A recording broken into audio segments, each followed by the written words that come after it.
Jenna and Ron here for this week's edition of Ask Ron. So the first question is from Linda Miller in Colorado. Hey, Linda. I'm in West Texas and wonder if you ever buy properties with mobile homes on them, and if so, how do you value them? Well, I have bought a few. I'm not looking for them, Linda, so I don't buy any today. But when you buy a property with a mobile home on it, sometimes the mobile home has been denoted as real estate. Therefore, it's all like a house, even though it is still a mobile home. Sometimes the mobile home has a title like a car, and it's not part of the real estate, and the land is totally separate. So how do I value them? You value the land first, and then frankly, I don't know how to tell you to value a mobile home because I don't know of any blue book to do that with. So honestly, it's probably going to come down more to cash flow than anything else, or just deciding what you think the land worth. If you can find some other sales like it, that would be great, but it would have to be kind of a mobile home community for that to be the case. If not, you're just going to have to throw a number at it and let the market decide what it's worth. You could always get it appraised, I guess. That might not be a bad idea if you're totally lost. Okay, so Scott Tatum in California has quite a few questions. Scott does he? Yes, he does. I have a prospect that owns a high-end home who is willing to owner finance and offer terms. They still live in the home. Should I tell them that I will close on the property only once they have moved out, or can I start showing the home to new buyers even when they are in the home? What would you recommend? Scott, that depends on what the seller will allow you to do. I have done both. I have waited till he moved to close, and I have shown it with him in it. But in order to do that, you have to have a seller that's A, willing to do it, and of course they're going to want it done by appointment. And then you have to have a house that is ready to show, and sellers that are cooperative and are not going to create more harm than good. If that's the case, then I certainly would allow them to show it. I always tell them, hey, if I get somebody I like before you're out, then I'm okay if I throw an extra $500 at you. And of course, the sellers are always cooperative. And I tell them, don't discuss numbers with the folks I send over. I have already done that before they arrive, but I would like to know when they've come and gone. That's how I handle it. And sometimes I intentionally wait till the seller moves before I do anything. But you didn't give me any facts on the deal, so I can't tell you if you should close now or not.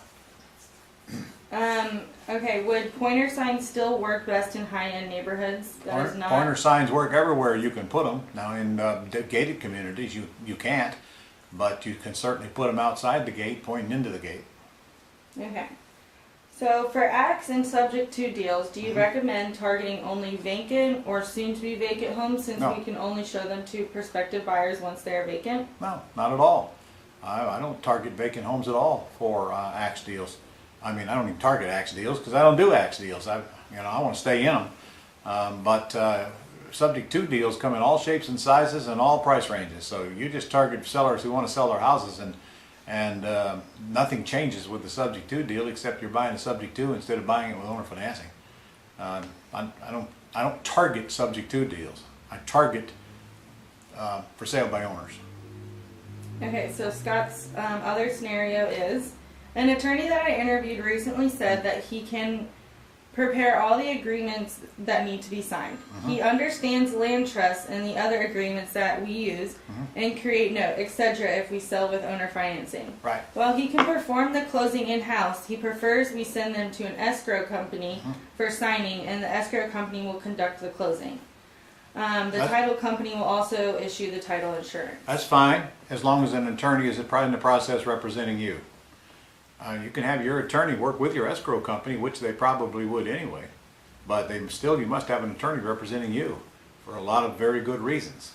Your escrow company is not going to defend you if you get into any kind of litigation. They're not responsible for anything. They're not even responsible for the title. Your title company is. They're just an agent for the title company. So just remember, you got nobody on your team if you close an escrow company without an attorney. Okay. So the next question is from Samson in New York. Samson? I have a prospect with a free and clear house. ARV is $320,000 and the asking price is $320,000. He agreed to owner financing for 2 years with a 7% interest. How should I go about, and what's my exit strategy here?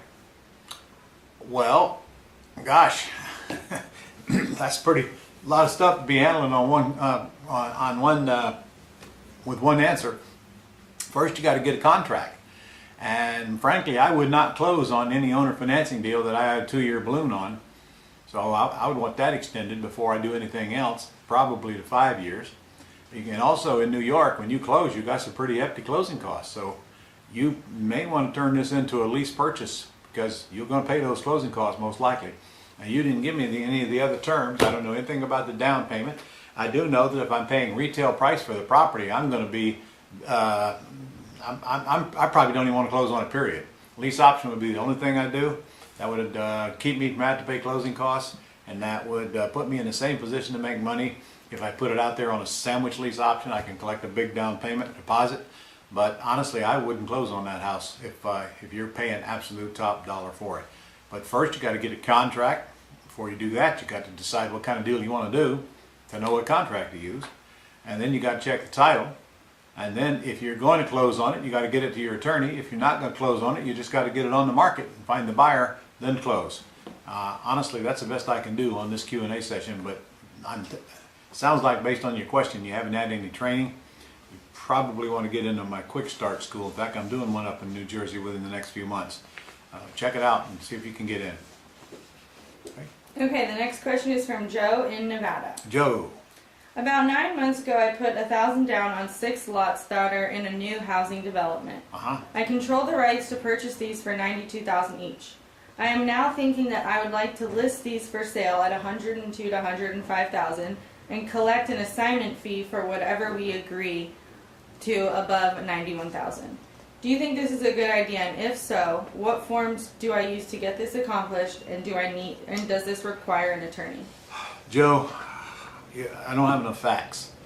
Number one, if you're paying $92 for them and you're only listing them for $102, that's pretty pathetic numbers, man. You can do better than that on the buying side. You haven't told me and give me an idea what they're actually worth. And if you have them under contract to buy, you haven't told me how long you have to buy them. There's nothing wrong with you assigning the contracts. If builders are building houses in that neighborhood, they probably will work with you on it. If you assign the contract, all you need is a simple assignment, one-page assignment, which you can get right on your Gold Club site. But I just don't have enough information to really give you quality answers on that. But simply, there's nothing wrong with you assigning contracts if you can. And that is going to require all parties, your seller's going to find out what you're doing, which is okay. I don't think they care if they get their money. Your buyers are certainly going to find out what you're doing because you can't sign a contract without giving them the contract. So for you to make $10,000 a lot is certainly very reasonable. But then there's the question of is anybody going to buy them at that? I don't have a clue. It's the best I can do with the information you gave me. Okay, so the last question is from Ijaz in New Jersey, and he's wondering, who do we use for credit repair?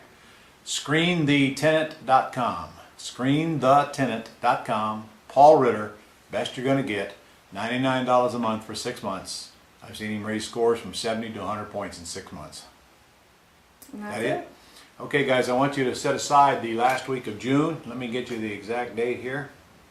Because we had such a great time at the summit here in Daytona Beach a couple of weeks ago. We decided to repeat it again in June, and that's going to start on June the 27th, 28th, 29th, 30th, and 31st. We start at 7 p.m. on June 27th in Las Vegas, Nevada. We just booked the hotel yesterday, so block those dates right now. You'll get more information on it, and hopefully we'll see you in Vegas the last week of June. See you next week.